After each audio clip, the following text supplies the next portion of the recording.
नमस्कार. मी मराठी USA या विशेष कार्यक्रमात आपलं सर्वांचं मनपूर्वक स्वागत. आज आपण गप्पा मारणार आहोत, चर्चा करणार आहोत पराग जगताप यांच्याबरोबर, जे वॉशिंग्टन DC मध्ये असतात आणि वॉशिंग्टन DC मध्ये त्यांच्या स्वतःच्या 2 सॉफ्टवेअर कंपन्या आहेत. हे मूळचे पुण्याचे, महाराष्ट्रातलेच, आणि इथं येऊन त्यांनी आजपर्यंत जे काही साध्य केलंय किंवा हा सगळा प्रवास कसा झाला या सगळ्याबद्दल आपण त्यांच्याकडून जाणून घेणार आहोत. परागजी, तुमचं स्वागत या नमस्कार पैशाच्या कार्यक्रमात. मला पहिल्यांदा तुम्हाला म्हणजे बॅकग्राऊंड बद्दलच विचारायचंय की बॅकग्राऊंड काय, मूळचे तुम्ही कुठले, घरचे काय करायचे, आई वडील, आणि काय शिक्षण तुम्ही घेतलं? मूळचा पुण्याचा, सोमवार पेठेत पुण्यात वाढलो. सरदार लक्ष्मीबाई रास्ते प्रशाला म्हणून सोमवार पेठेत शाळा होती, तिथे गेलो. मग पुढे नुमोवी, फर्ग्युसन, पुणे विद्यापीठ असा प्रवास. वडील सरकारी नोकरीत होते, सेंट्रल बिल्डिंग मध्ये, म्हणजे आमच्या घरापासून 5-10 मिनिटाच्या अंतरावर चालत इतक्या जवळ त्यांचं ऑफिस होतं. आणि आई शिक्षिका होती. आई वेगवेगळ्या शाळांमध्ये, जिल्हा परिषदेत शिक्षिका म्हणून काम केलं.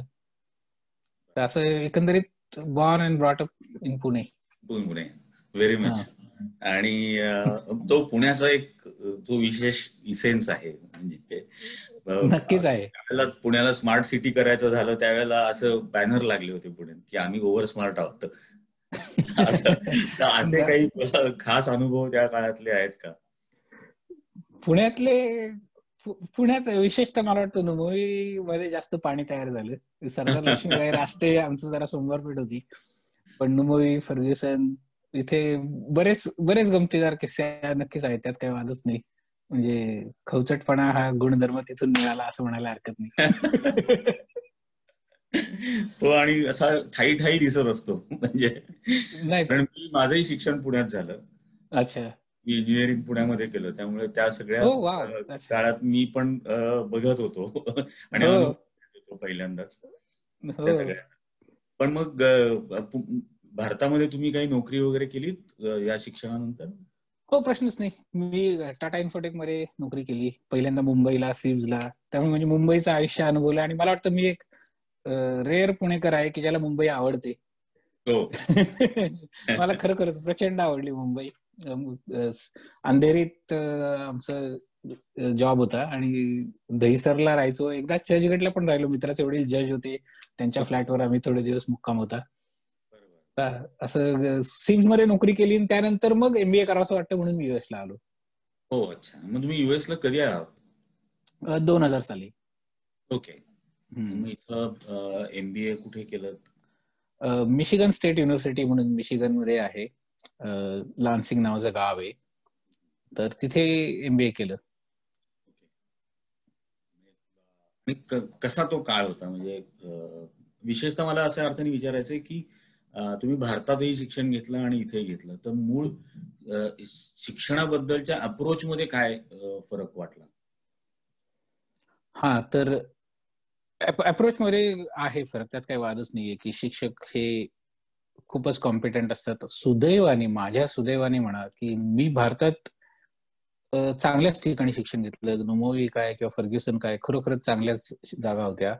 पण त्याहून जास्त भारी जागा म्हणजे आमचं पुणे विद्यापीठात मी जे कम्प्युटर सायन्सचं शिक्षण घेतलं, तर ते इतकं उच्च प्रतीचं होतं की खरं सांगायचं तर मिशिगनला आल्यानंतर शिक्षणाचा दर्जा असा काही प्रचंड मोठा नव्हता. कारण आमचे ऑलरेडी खरोखरच सहस्रबुद्धे किंवा मेहता असे मोठमोठे IIT कानपूर मध्ये जे हेड ऑफ कम्प्युटर सायन्स होते ते आमचे शिक्षक होते पुणे विद्यापीठात. त्यामुळे तसा दर्जात मला फरक नाही जाणवला. पण मी एक मात्र सांगेन की एक फरक निश्चित आहे ओव्हरऑल अमेरिकन सिस्टम आणि आपल्या सिस्टम मध्ये, की अमेरिकन कॉलेजमध्ये एंट्री मिळणं तितका अवघड ऍक्च्युअली नाहीये. पण एंट्री मिळाल्यानंतर कंटिन्युअस अभ्यास, कंटिन्युअस परीक्षा, सतत छोट्या मोठ्या परीक्षा देऊन टेस्टिंग करत करत करत तुम्ही पास होता. आणि ते आपल्या भारतीय लोकांना कदाचित ते पसणारं नाहीये. आता मला माहित नाही मागच्या 20 वर्षात बदल झाले असतील पुण्यात किंवा भारतात सुद्धा, पण पूर्वीची आमची पद्धत अशी होती की रट्टा मारायचा शेवटच्या महिन्यात आणि पास व्हायचं, ही पद्धत होती ना. तर ती इकडे अजिबातच नाही, की प्रत्येक आठवड्याला अक्षरशः रोज काही ना काहीतरी टेस्टिंग कंटिन्युअस चालू असतं.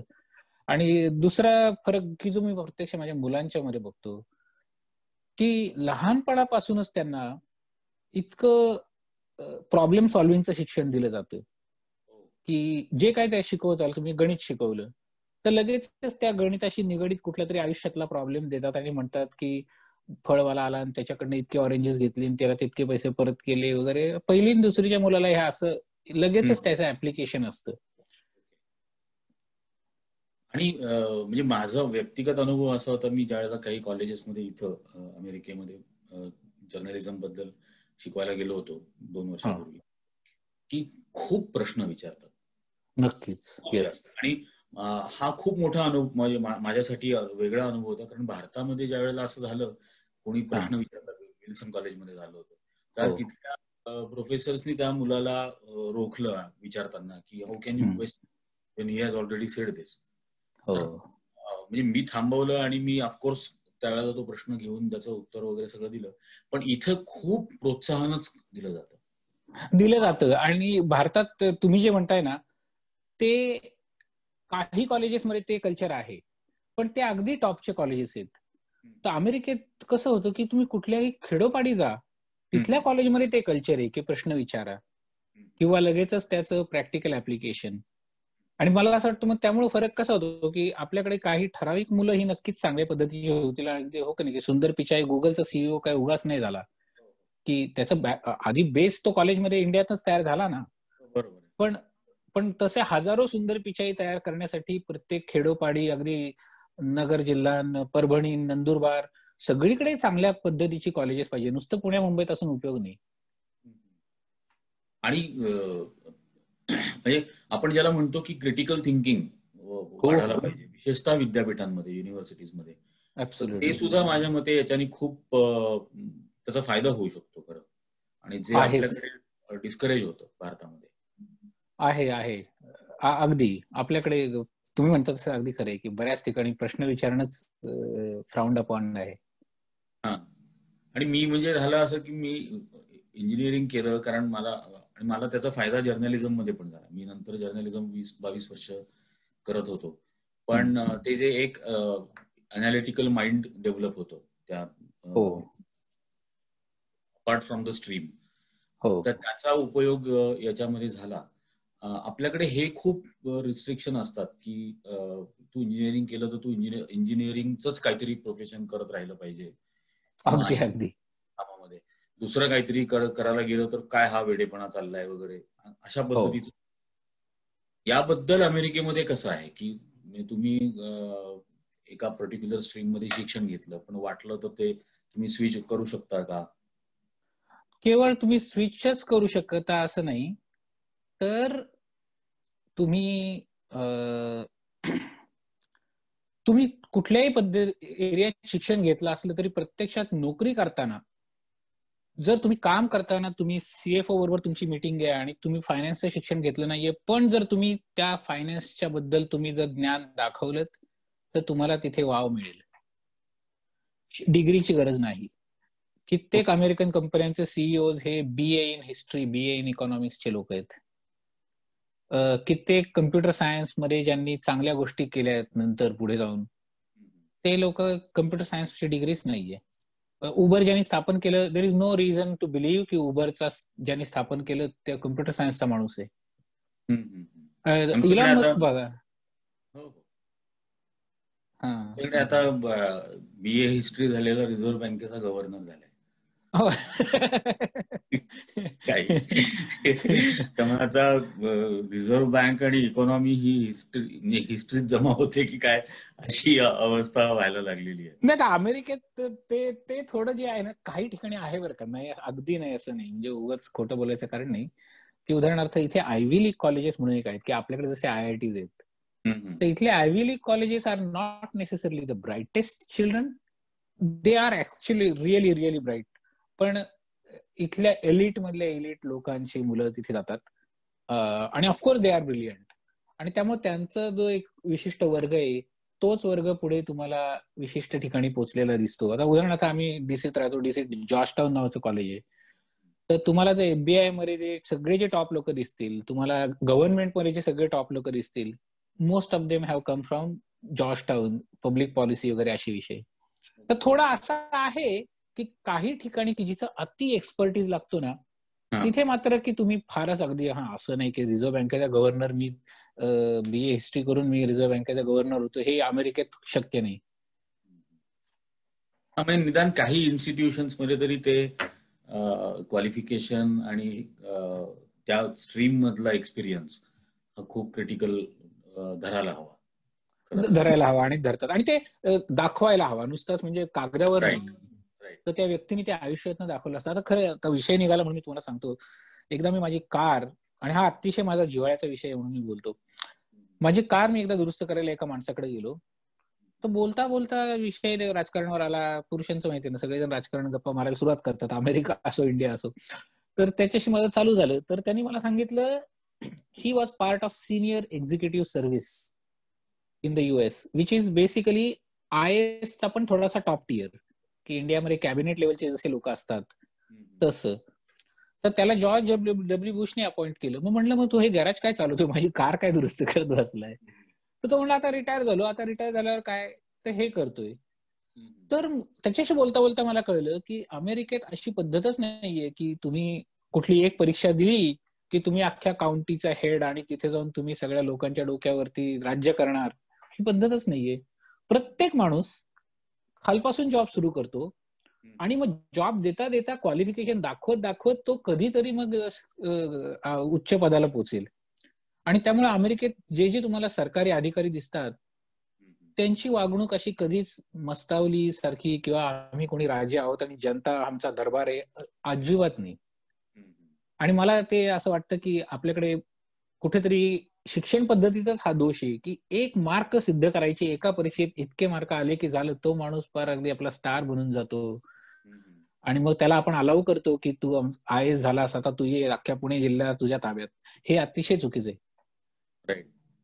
आणि तो रूलर सारखा वागतो अक्षरशः. हा खूप महत्वाचा विषय आहे ऍक्च्युली. हो ना. तुम्ही ज्यावेळेला व्यवसाय सुरू केला त्यावेळेला तो म्हणजे ते सुरू करणं कितपत स्मूथ होतं, किंवा काय तो अनुभव होता? व्यवसाय सुरू करणं खूपच सोपं आहे. आता सध्या मी शेतकऱ्यांच्या प्रश्नात थोडं लक्ष घालतोय भारतात. आणि सुरुवातीला म्हणजे ते आत्महत्या करतात म्हणून मला मागच्या वर्षी मी मेक्सिकोला मी सहलीला चाललो होतो, तर मला लक्षात आलं की एक बातमी वाचली, तर ती एकदम सडनली हिट मी, की आपण नेहमीच ऐकत असतो, मागची 20 वर्ष ऐकतोय खरं सांगायचं तर, पण मागच्या वर्षी रिअली हिट मी म्हटलं काहीतरी केलं पाहिजे म्हणून मी काही ग्रुप स्थापन केलाय, काही लोकांना बरोबर घेऊन जस्ट समजून घेण्याचा प्रयत्न लिटरली मागची 1 वर्ष मी करतोय. तर माझ्या लक्षात येते की लोक म्हणतात शेतीला स्वातंत्र्य द्या, शेतीला उद्योगाचा दर्जा द्या असं. तर मी त्यांना म्हणते, उद्योगाचा दर्जा देणं म्हणजे काय, की तुम्हाला काय वाटेल ते तुम्ही का नाही करू शकत? तर असं दिसतंय की भारतामध्ये आपल्याला जर उद्योग करायचा असेल तर सरकारला सांगायला लागतं, सरकारची परवानगी घ्यायला लागते की मला हा उद्योग करायचा आहे, आणि त्याच्या 100 पायऱ्या. तर अक्षरशः मी समोर सांगतो, अमेरिकेत तुम्हाला उद्योग करायचा असेल, तुम्ही तुमच्या घरात सुरू करा. तुम्ही म्हटलं की माझा उद्योग आहे, की झालं तुमचा उद्योग आहे. त्यासाठी नोंदणी जरूर करावी लागते, पण ती थोडी टॅक्स पर्पज साठी असते, की माझ्या लोकल काउंटीला मला टॅक्स भरावा लागतो, की वेगवेगळ्या पद्धतीचं. दुसरी गोष्ट अशी आहे की थोडं कायदेशीर दृष्ट्या की आपण उद्योग केला, आता आपल्या उद्योगातून कोणाला इजा झाली तर अमेरिका असा देश आहे की ताबडतोब लोक तुमच्यावर खटले भरू लागतात की तुमच्या बिझनेसमुळे मला, आता उदाहरणार्थ असं लेट्स से की माझा कसला तरी डिलिव्हरीचा बिझनेस आहे, आपला ड्रायव्हर कोणाच्या घरी गेला आणि चुकून त्याच्या गाडीने त्या माणसाच्या कुठल्या तरी पोलला धडक मारली, त्याचा पोल खाली पडला आणि त्याचं $500 नुकसान झालं, तर you are liable for that. आपल्याकडे कसा तो ड्रायव्हर पळून जाईल, तर तसं नाही ना. मग हे जे काही नुकसान आहे, तर हे अशी उद्योगात जी जोखीम आहे त्याचा इन्शुरन्स म्हणून तुम्हाला घ्यावा लागेल. तुम्हाला एक लिमिटेड लायबिलिटी कंपनी स्थापन करावी लागेल की तुमच्या personal property can be shielded from the business liability.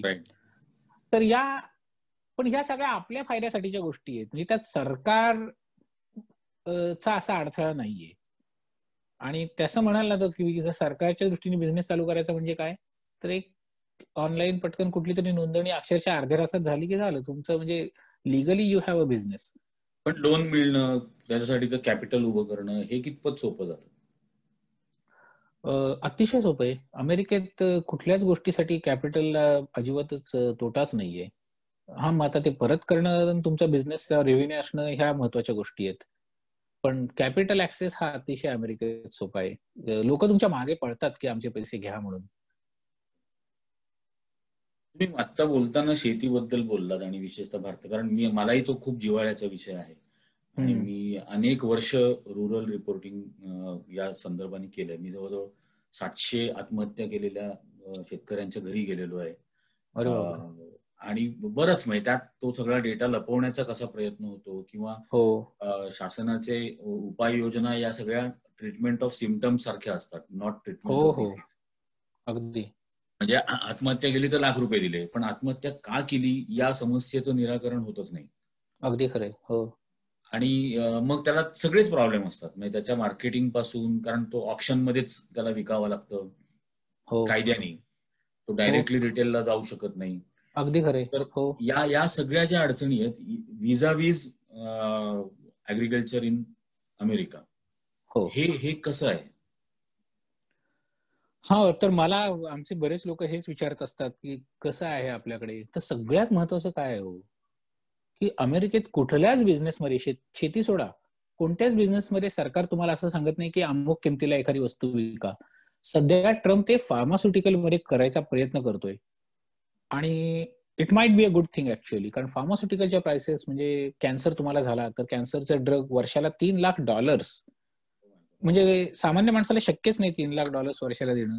आपले सगळे नटनट्या येतात त्यांना शक्य आहे $3 लाख, म्हणजे किती झाले, 7-21 2.1 कोटी रुपये. या may be they can afford it, त्यांचा इन्शुरन्स नसेल तरी सुद्धा. पण इथला सुद्धा अमेरिकेतला सामान्य माणूस 3 लाख काय असं खिशातनं काढून देऊ शकत नाही. तर त्या एकाच क्षेत्रामध्ये सरकारच्या किमती नियंत्रणाचा प्रयत्न चालू आहे. पण अमेरिकेत अदरवाईज वस्तू आणि तिची किंमत यांचा संबंध नसतो. म्हणजे उत्पादन खर्चावर आधारित किंमत हा संबंध नसतो. भारतात शरद जोशींनी तो कॉन्सेप्ट मांडला की अरे कमीत कमी शेतकऱ्याला उत्पादन खर्चावर तरी आधारित पैसे द्या. हो, माझं तर म्हणणं आहे त्याच्या पुढे आहे की भारतात आता तो सुद्धा सरकारने करूच नाही, त्यातून बाहेर पडावं.